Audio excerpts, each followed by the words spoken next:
अस्सलामुअलैकुम, क्या हाल है। होप ठीक होंगे, खैर से होंगे, खुश होंगे। अल्हम्दुलिल्लाह हम भी बिल्कुल ठीक है। हम मदीना से तुर्की एयरपोर्ट पर उतर गए हैं। मैं इंशाल्लाह उस ब्लॉग का लिंक यहाँ पर दे दूंगी। अब आगे ब्लॉग को हम कंटिन्यू करते हैं। ये हमारा इसी प्लेन में आए हैं और हमारा सामान दूसरे प्लेन में शिफ्ट हो रहा है। अब हम जाने वाले हैं तुर्की से डायरेक्ट पनामा की फ्लाइट से। तो हम सबसे पहले गए थे कि हमारी जो टिकट थी ना, ये बार इकोनॉमिक क्लास की थी, तो हम चाहते थे थोड़ा अपग्रेड करके बिजनेस क्लास में आ जाए, क्योंकि थोड़ा लंबा सफर था। लेकिन उनकी जो टिकट थी पूरी फुल थी, प्लेन फुल है, तो उन्होंने कहा कि नहीं, हम आपको अपग्रेड नहीं दे सकते। तो बहरहाल हमने यहीं पर जो रेस्टोरेंट थे यहीं पर थोड़ा बहुत खा पी लिया, थोड़ा यहीं सो लिए। ऐसे तो एयरपोर्ट से हम कुछ लेते नहीं है, हाँ, लेकिन चॉकलेट वगैरह जो होती है ना, वो हाथ में ले लेते हैं, क्योंकि अगर चॉकलेट जिस कंट्री से हम आ रहे होते हैं अगर वो लेते तो आपको बैग के अंदर डालनी पड़ती है, और अगर आप एयरपोर्ट से अगर कुछ बाय करते हो, भले कितनी भी थैलियां हो, तो वो आप आराम से लेके चलते हो, वो आपके लगेज में नहीं इंक्लूड होता है। सो बहरहाल इसलिए हम चॉकलेट वगैरह जो है ना एयरपोर्ट से ले लेते हैं। बस फिर हमारी फ्लाइट का टाइम हो चुका, हम जा रहे हैं अपने प्लेन की तरफ में, और ये हमारा सिग्नेचर स्टेप है भाई, साथ में चलते वो वीडियो का लेना। मेरे को अच्छा लगता है भाई, छोटी छोटी खुशियों को, एक जैसा मैचिंग ड्रेस पहने हैं और फिर जूते एक जैसे है और फुट एक जैसे चल रहे हो, तो उसको कैप्चर करना अच्छा लगता है, इसलिए ये आपको देखने मिल जाता है। आकर बैठ गए हम प्लेन में, और तुर्की का जो एयरपोर्ट है ना, बहुत बड़ा एयरपोर्ट है। आप देखिए लाइन से कितने सारे प्लेन रखे हुए, आप अपने आराम से बैठ के कितनी सारी आप टेक ऑफ करते हुए फ्लाइट देख सकते हैं। मैं अभी लास्ट ब्लॉग में तुर्की में बता रही थी ना कि इतना ऊपर जाके नीचे से देखना, क्या इतना पैसा खर्चा करके देखना, जबकि फ्लाइट में से आपको बड़े अच्छे सीन देखने मिल जाते हैं। तो देखिए यहाँ पर माशाल्लाह ये हमारी फ्लाइट टेक ऑफ कर ली है, और कितना अच्छा सीन दिख रहा है, ये पूरे समंदर आपको दिख रहे होते हैं। तो मैं सोच रही थी कि भाई यहाँ पर कोई नहीं आए, और थी एक सीट, तो दुआ करे कि अल्लाह कोई नहीं आए तो ज़्यादा अच्छा रहेगा। तो अल्हम्दुलिल्लाह आया था और फिर चले भी गया। ये सीट पूरी हमारी, अब मैं आराम से सो सकती हूँ, यानी 14 घंटे का सफ़र इंशाल्लाह थोड़ा सीट कंफर्टेबल हो गई।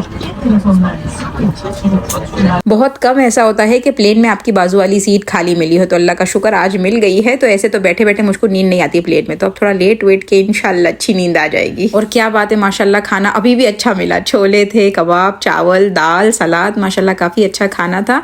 और अच्छा देखिए बाहर है ना उजाला ही है, लेकिन उन्होंने खिड़की इस तरीके से बनाई है कि पूरे प्लेन में उससे अंधेरा हो जाए, यानी ये सिग्नल मिल जाता है कि भाई रात हो गई, अब आप सो जाओ। तो 2 घंटे बाद खाना वाना दे देते हैं और खिला पिला के आपको सुला देते हैं, और लैंडिंग से 1 घंटे पहले लाइट वाइट खोल देंगे और फिर आपको एक और बार खाना वाना दे देंगे और उठा देंगे। मैंने बताया था ना मेरे फेस और हाथ पे कुछ एलर्जी हो गई, तो दवाओं का असर की वजह से शायद हो सकता है कि मुझको इतनी नींद आ रही थी, तो मैं ही ज़्यादा सोई हूँ। फिर आखिर के 2-3 घंटा फिर मेरे शौहर सोए हैं। सनसेट हो रहा है, कितना प्यारा लग रहा है। बस अभी 1 घंटा बाकी है उतरने के लिए।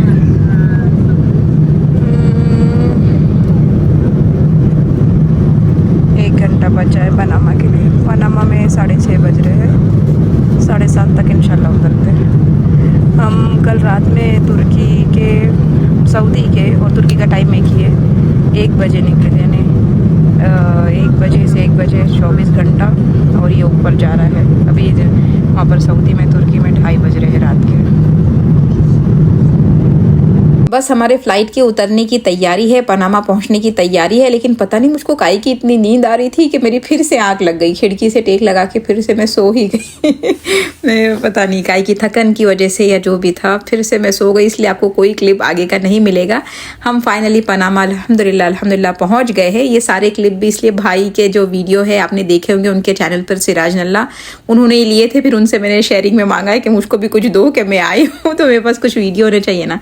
सो बस भाई ने वीडियो लिए हुए थे। टाइम इतनी जल्दी पास हो गया। अभी कल ही मैंने वैसे वीडियो डाली थी कि हम जा रहे थे, और आज वो वीडियो है कि हम आ गए हैं। इतनी ज्यादा खुशी हो रही थी बच्चों से मिल के, उनको गले लगाकर। अब बच्चे यहाँ पर देखे, चेक करे कि अम्मी हम लंबे हो गए आपसे। मैंने कहा बेटा अभी तो और लंबे होना है, अम्मी नहीं है, आप और लंबे हो जाओगे। अस्सलाम वालेकुम व रहमतुल्लाहि व बरकातुहू। अल्हम्दुलिल्लाह हम लोग घर पहुंच गए हैं। 9, 9:30 रात के बज रहे हैं, लेकिन हनाना को तो आने लग गई थी जोरों की नींद। मेरी बेटी का टाइम है कि मगरिब के बाद उसको नींद आ ही जाती है, तो लेट हो गया आज उसके लिए, फौरन सो गई वो। हम भी थके हुए थे, हम भी सो गई। ये दूसरे दिन का क्लिप है। हनाना खुशी खुशी और हम भी आ गए खुशी खुशी अपनी जिम्मेदारी संभालने के लिए किचन में। जी हाँ, दूसरे दिन से किचन की जिम्मेदारी अपने ऊपर आ ही जाती है। सो ये मैं फ्रिज चेक कर रही हूँ, फ्रीजर चेक कर रही हूँ। ये बकरीद का जो गोश्त है ना, वो माशाल्लाह भाभी और अम्मी ने मिल के पूरा सेट कर दिए हुए है। यानी बड़े बड़े बंडल बना के रख दिए। अब मैं अपने हिसाब से उसके पैकेट बनाऊंगी छोटे वगैरह। तो ये सब फ्रीज़र में थोड़ा चेक कर रही थी। बकरीद का गोश्त भी बड़ा याद आया हुआ है, क्योंकि हमने वहाँ बिल्कुल हमको कोई कुर्बानी का गोश्त मिला ही नहीं, और पता नहीं मिला होगा तो भी वो फीलिंग नहीं आई, क्योंकि किसी ने बताया ही नहीं कि कुर्बानी का है कि नहीं है। बहरहाल सो ऐसा ही था कि पहला जो इंशाल्लाह डिश बनाएंगे वो कुर्बानी के गोश्त से बनाएंगे। अल्लाह का शुक्र है आने के बाद है ना घर काफ़ी साफ़ सुथरा मिला है। अब मैंने बीच में भी एक बार काम वाली को बुला के सफाई वगैरह करा ली थी, लेकिन एक दिन पहले भी मैंने कहा था कि आके कर देना, लेकिन वो नहीं आ पाई, तो माशाल्लाह अम्मी ने ही कर दिए। सो फैमिली का होना भी बड़ी नियामत है। आपने देखा होगा भाई के ब्लॉग में कि वो सब्जी बाजार गए थे और उन्होंने टमाटर प्याज भाभी के साथ मिल के वो सब आके रख दिया है। तो अल्लाह का शुक्र खाना वगैरह बनाने के लिए जो चीज़ें होती है यानी आलू प्याज टमाटर वो तो घर में है ही है। हाँ, दूसरी चीज़ों की इंशाल्लाह शॉपिंग करना है वो हम करते हैं धीरे धीरे रहकर। हनाना तो उठ के बस साथ साथ में चलती जा रही थी कि उसको यही फिक्र होते जा रही थी कि नहीं अभी अपनी किधर चले नहीं जाएंगे और ये नहीं हो जाएगा। तो बस साथ में जहाँ मैं जा रही हूँ किचन में फिर बालकनी में जहाँ भी साथ साथ में माशाल्लाह चलती जा रही थी। और आप देखें फिर उसको कितना जोरों का रोना आ रहा है। ऊपर हटती है हनाना,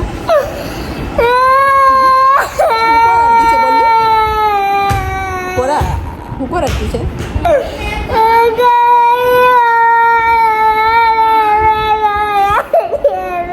नहीं जाए बेटा, वे तो नहीं जाए इंशाल्लाह, वे तमने ले जाएंगे हरू। चुप थे जा, चुप थे जा, बता नहीं पूछ रहा मतलब तेरी के भी पूछ रहा लाए बता ए आनी हो मतलब तेरी आनी हो माशाल्लाह पूछ रहा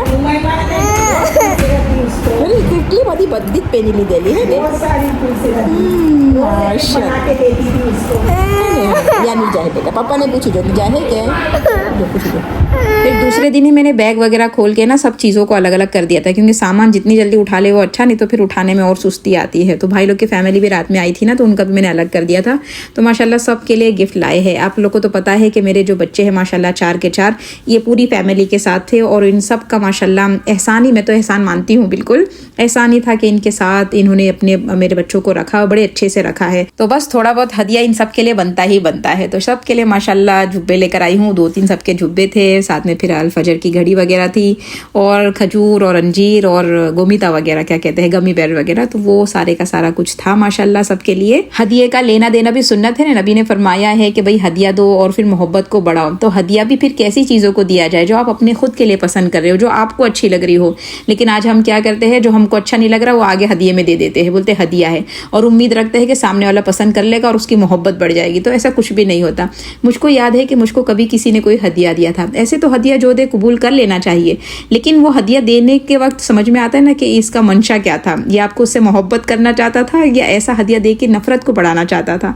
तो अगर कोई ख़राब हदिया मुझको मिला है, जहाँ तक मुझको याद, तो मुझको नहीं लगता कि ऐसे इंसान के दिल में मेरे लिए मोहब्बत आ पाएगी उस हदिये के जरिए, तो एटलीस्ट नहीं आ पाएगी। तो एक रूल है हदिया देने का, जब आप वो चीज़ ले रहे हो किसी के लिए तो आप ये देखें कि अगर ये मुझको रिटर्न बैक हदिये में मिलेगी तो क्या मुझको अच्छी लगेगी। अगर आपका जवाब हाँ आता है तो बिल्कुल आप उसको ले और सामने वाले को हदिये करें, लेकिन अगर आपका जवाब नहीं आता है ना तो फिर ऐसी चीज़ों को हदिया ना करें, और उससे अच्छा फिर हदिया नहीं देना, क्योंकि फिर वो ऐसा हदिया देना जो ख़राब हो वो तो नफरत को बढ़ाता है, मोहब्बत तो बिल्कुल नहीं आ पाती। तो ये सारा कुछ जो मैंने भाई की फैमिली के लिए, अम्मी के लिए, भाभी और बच्चों के लिए लिया ना, वो सारा मैंने अपने लिए भी लिया, यानी हमको भी वो चीज़ अच्छी लगी, मैंने वो भी एक एक पीस अपने लिए भी लिया है, तो फिर आगे इनके लिए लिया है।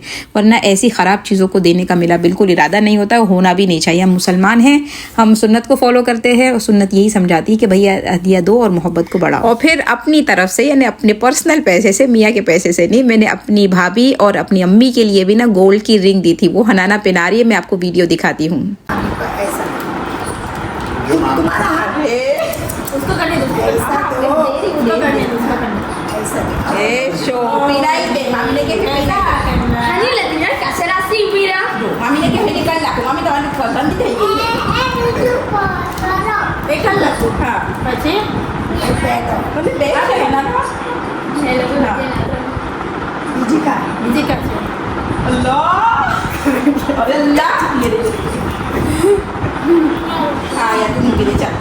पहले ये पिलाने का फिर ये पिलाने या चल पिलाई दे ये मत पीना जो मामी तने वो बबू जैसा करना linda bonita बहुत बोली जो हम लोग की सगाई होगी। हाँ बस हम देव तुम्हारी सगाई बहुत अच्छा बनाना क्यों मामी की એવું હા હારી છે એ ले आवे नानी माने पीना वाले से अम्मी मेरे को दोनों को कलरिंग डायमंड पसंद है।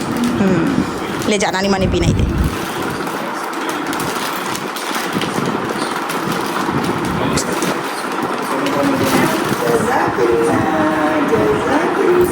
अच्छी है। भाई के लिए सिर्फ अभी कपड़े हैं, क्योंकि भाई का अच्छा वाला गिफ्ट दे चुके हैं, उनको एक टिकट स्पॉन्सर कर चुके हैं, और वो कहाँ के वो भाई खुद बता देंगे तो ज़्यादा अच्छा रहेगा। कहाँ जाकर आए अभी आप कमेंट करके बताओ कि भाई अभी किधर गए थे, तो वहाँ जय गए थे ना, तो उनका वो गिफ्ट हम लोग ने दे दिए।